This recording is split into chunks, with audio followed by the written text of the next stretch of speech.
Hello, everyone. Welcome to an episode of This Is Her America. I'm your host, Chaida. Today I have Tamera Nealy on. Nealy is a host of the Tamera Nealy Show, and she's a friend of mine. We are very close. We met back in 2021, I think, I think so. Yeah, you're at right. the Young Women's Leadership Summit that was hosted by Turning Point USA, and we just instantly clicked, and we just been best buddies. I'm from Maryland, she's from Oklahoma. We're like hours away from each other, but when we connect, it's like no time has passed. And so today, I'm really happy to bring her on, and we're going to be discussing about issues surrounding single motherhood and how that is a problem for our country. She's also a great advocate for relationship, intentional dating, marriage, especially on her platform. So, welcome, Tamara, to the show. Thank you. Thank you, Shahida, for having me. You are such a joy. Just getting to know you over the years has been such a delight. You really do make an impact and a difference in our country. Thank you. Thank you so much for the kind words. So, let's get into it. One of the things why I'm so passionate about this issue, this topic of single motherhood, is because I was raised by a single motherhood and it had such a drastic impact on my life. I mean, you've known a lot more about my stories than the people who are watching this episode do. The most personal, intimate details about my life and how I grew up. But just to summarize it for everyone, I was born to a single mom who had emotional, mental problems of her own. And, those, as you know, being a parent and dealing with those things can be hard. And so a lot of those issues that she dealt with, because she didn't address them early on, that led me into going into the foster care system, where I eventually grew up in, and aged out at 21. And because of my life and because of how I grew up, I've always felt that because I didn't have that secured family unit that most kids need in order to thrive in the world, because I didn't have that, there were obviously problems that I saw later on in my life, both emotionally, mentally, also situationally, socially, fundamentally, developmentally, and even academically. Yeah, that's a lot of lees to to throw it all out there. So yeah, that's one of the few reasons why I'm so passionate about this issue. And so I'm going to turn the mic on to Tamara. Hi. What would you what kind of do you want me to address? Um, well, I want you, if you're okay with it, I want you to share like how your upbringing, how your family situation has been growing up, and how that shaped you into being the woman that you are today. Yeah, so I was born and raised in Oklahoma City, Oklahoma. Um, my parents were together when I was younger and divorced. Um, so they were together for a total of 12 years. Married for a short amount of time, but basically co-parented, raised us, my brother, sister, and I. And yeah, just grew up just kind of being a young adult, grew into a young adult and ended up coming to the University of Oklahoma, and majoring in economics and minoring in communications. But what I'll say is that as someone who has come from a divorced home, I've had to learn to understand that I'm not a victim. I am a victor, and my childhood and the way I grew up doesn't define my potential for success. And so I had to work maybe a little bit harder when it comes to the relationship side of things by educating myself through books and mentorship and surrounding myself with wives, and thankfully I did see quite a few relationships growing up. Um, and that was a blessing. My great aunt happens to be my godmother, who was a stay-at-home mom. And yeah, I got to see her be a stay-at-home mom and homeschool her children. And that was a blessing, and that made a big impact on my life. So um, I just want to encourage people that who have experienced coming from a divorce home, because so many have. I mean, over 50% of marriages end in divorce. And so I would want to just let anyone out there know that anyone listening to this, the viewers, the listeners, that hey, if you've experienced that situation, it doesn't have to be the final destination. Put your trust in your faith in God. Do the right thing, even when it's hard. I know sometimes we all mess up, and I mean, it's life. We're human, but we need to keep moving forward because our nation needs families. Um, we need you guys, and so I want you to be encouraged. Thank you. Thank you so much for that input. I think one of the things that you said that's pinned out to me, that spoke to me, was you needed to be a victor and not a victim. And I think in my life, I've always fell short of that mentality. Sometimes it was so easy for me to feel such a victim and play into that victim mentality when I didn't need to be a victim. I needed to make the best of my circumstances and know that this is the hand that I've been dealt with. I can either be better than the parents that I have or the parent that I did have and rise from the circumstances that I was in and be the best daughter, the best warrior of God. And so, with that being said, do you believe that single motherhood is a problem for our country? Well, it's difficult to answer that question just by saying yes or no, because there are many factors that contribute to single motherhood. Uh, Sometimes it's divorce, sometimes it's being widowed, sometimes I mean, there's quite a few different factors, but I do think that the experience of single motherhood makes it a lot harder to raise children. And so, it's not easy as someone who has experience coming from a single parent home. And so it's heartbreaking a lot of times just because, it's important that we have both mom and dad. It's so important. And so I would just say to anyone listening who maybe is feeling like because their parents divorced, they can't get married, they shouldn't get married. No, we need you to get married, but do it the right way. Surround yourself with people who you see are successful at marriage and who are doing it. And obviously, everybody's marriage is going to look different just because, um, I mean, many factors go into it. People, being people, is one of them. I think that we're all so different. And so it would be kind of disingenuous for me to say, disingenuous for me to say that every marriage is the same. But I think that there are resources, there are books that can give you guidance on how to choose a relationship in the correct way.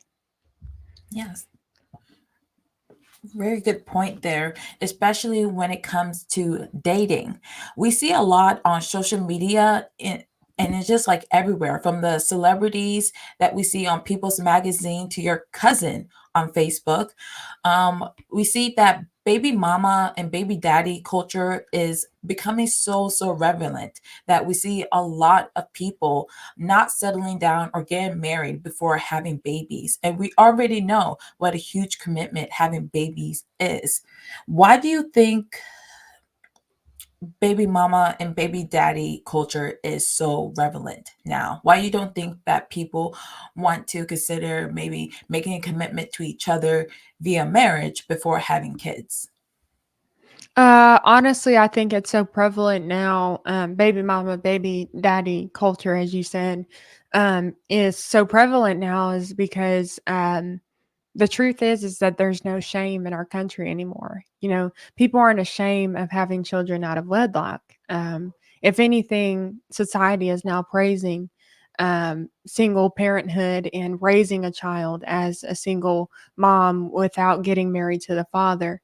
And when we're seeing this, we're seeing women who are posting pictures of themselves pregnant alone, and it's being celebrated on social media, and it makes me sad just because I know that maybe those women look like, oh, they're strong, they're independent, they don't need a man, that type of look. But in reality, they do need men, and a lot of those women go home at night and they're crying, and they're wishing that they had the support system that they need in order to support their children and their child. And so I think that we need to push back against this. And what do I mean when I say push back against this? I mean making sure that, you know, just don't carry before you marry. Mhm. Um, I think that's what it comes down to, is not caring before you marry. Now, I know that someone listening to this has probably maybe has a child. And so I do have so much empathy, okay? As someone who has a similar experience as far as I came from a single parent home. My parents married after I was born. Um, I understand that things happen. But something that my parents prioritize, and I'm so happy that they did this. This is something that I always tell my parents, good job for doing this, is they made it right. And my dad made my mom an honest woman, which was something that was important to him. And so I think that is, that's what I can say about that. Yes, wonderful insights from you, Tamara.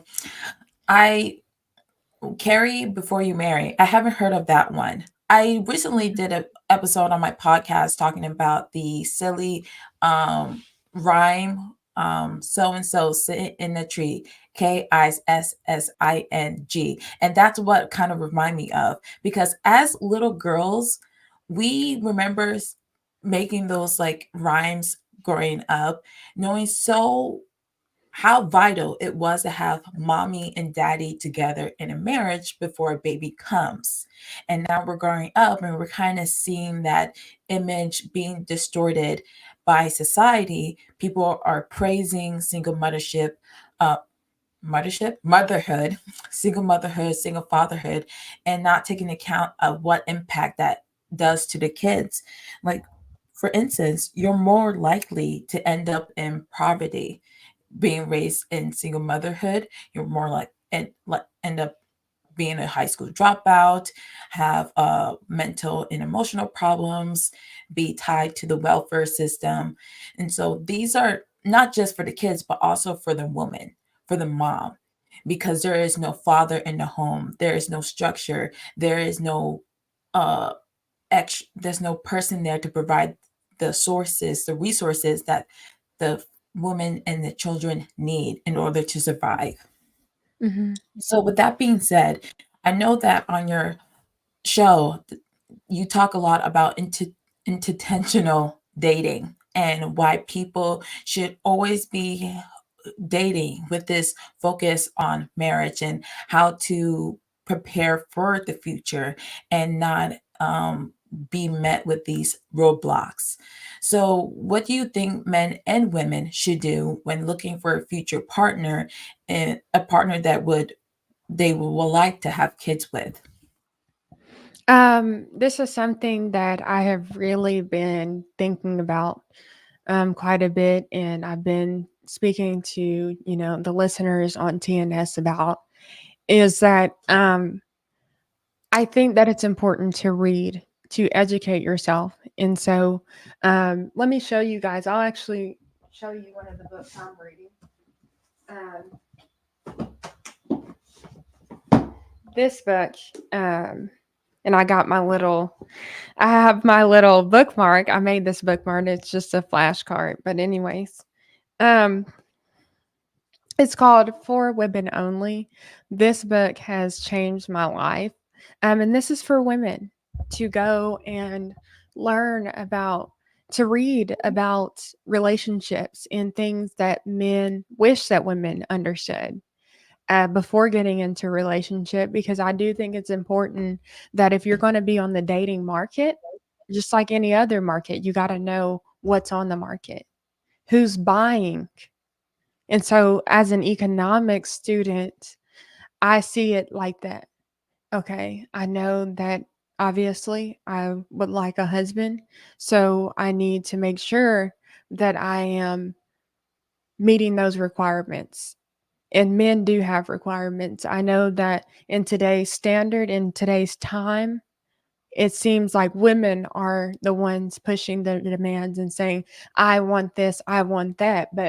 And men are a little bit quieter right now just because of the culture we're living in. But their requirements have not changed. They still want a woman who's fit, feminine, friendly, submissive, cooperative, ideally childless. Not to say if you have one child, or everybody has their own situation, but to the ladies who haven't had children yet, I would recommend keeping those legs closed. And I'm going to say that as kindly as I can, so that you can preserve yourself and give yourself to your husband, because that's a special thing. Marriage is supposed to resemble Christ's relationship with the church. Christ died for the church. And so that is what your relationship with your husband should resemble. I'll give you something, I'll give you ladies something that I think is valuable. When you're evaluating the type of man you want, and let's say you're dating somebody, let's say you're dating a Tom. You meet Tom at the grocery store on Monday. Tom wants to take you out on Thursday. You say, "Yeah, sure, I'll go out with you, Tom." You go out with Tom on Thursday. You guys are having a good time. You hang out for, some time, maybe months go by. And now it's getting to that point where it's getting serious. And really, all throughout the process, you should be thinking about this. You should be evaluating Tom through this lens that I'm about to give you. What is that lens? Thank you for asking. I appreciate the audience for tuning in and asking me what that lens is. I'm just teasing you guys. Um, but you should be reading Psalms 23 and plugging your future husband's name into that. So, what is Psalms 23? It says, okay, so it Psalms 23 starts off by saying, "The Lord is my shepherd." Okay, we know that marriage resembles Christ's relationship with the church. So guess what? We obviously know this is a mirror. Psalm 23 is a mirror of Christ's relationship with the church. So we're going to insert Tom's name into it. Tom is my shepherd. I shall not want.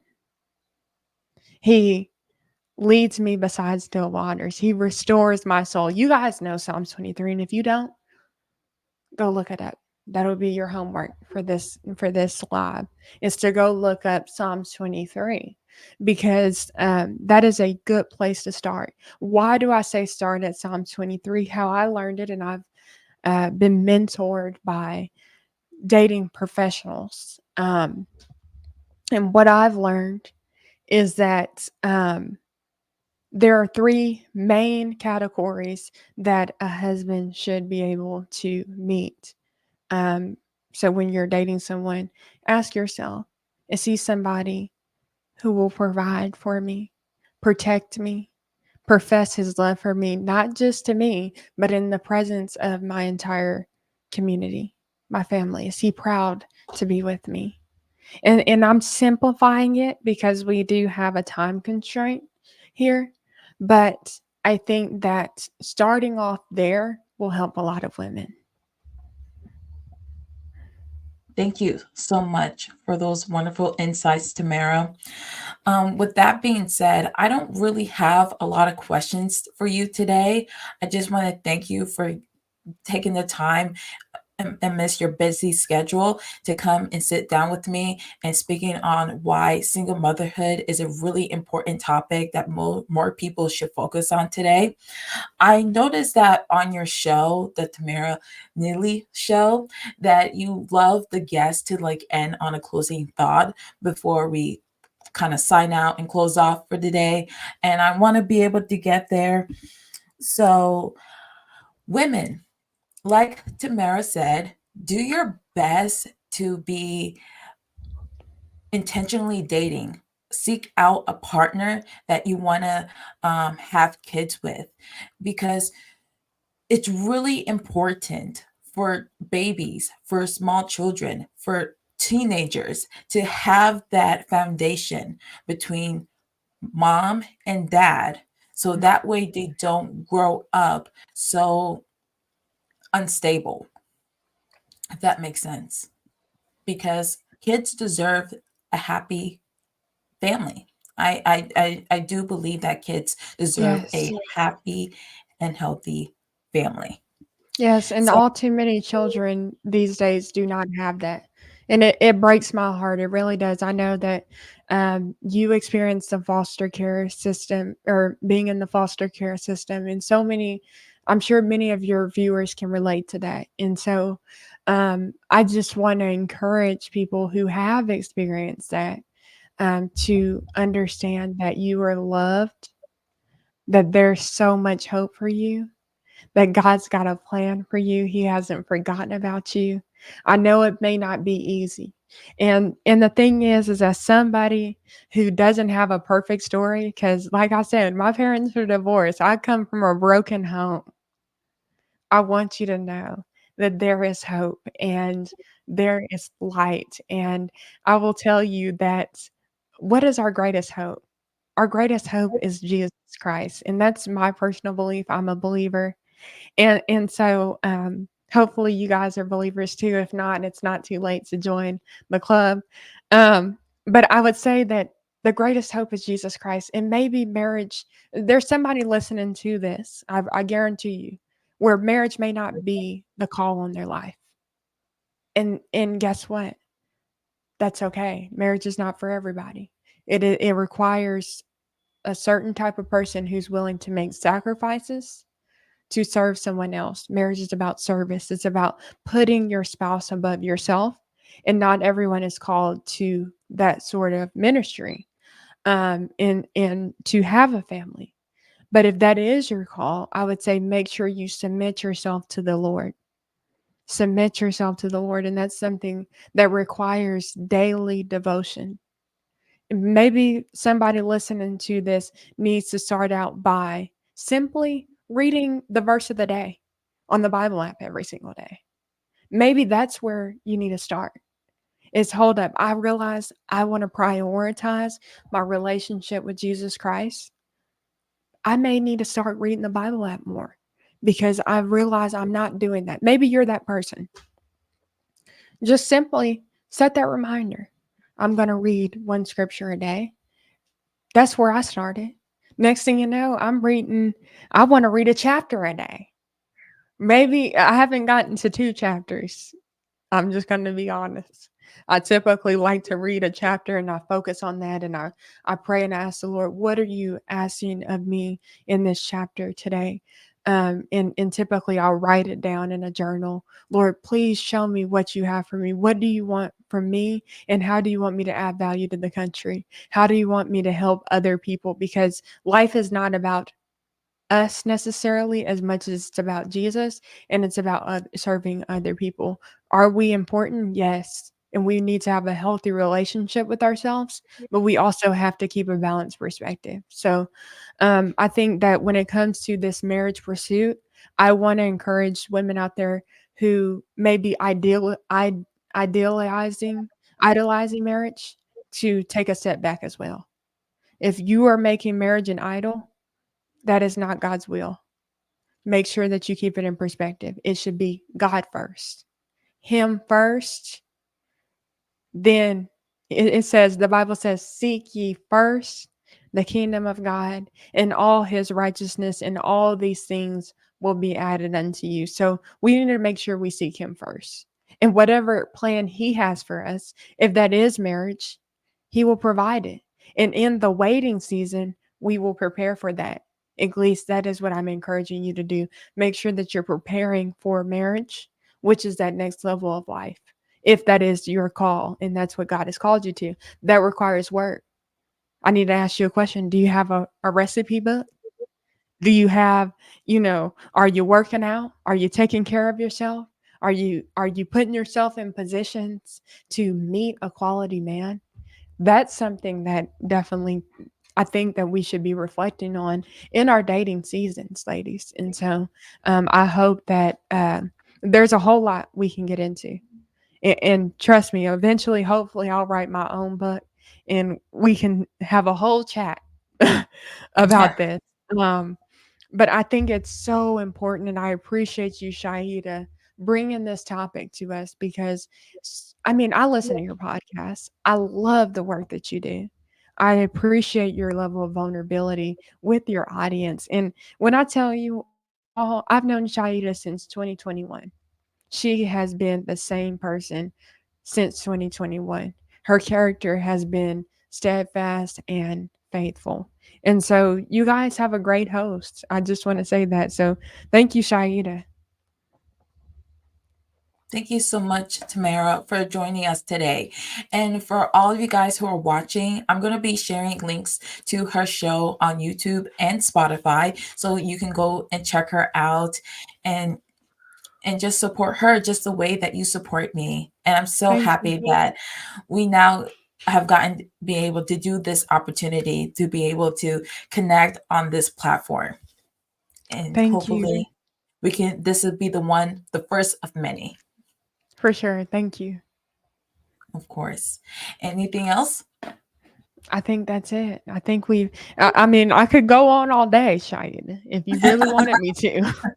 I could really No, go on all day.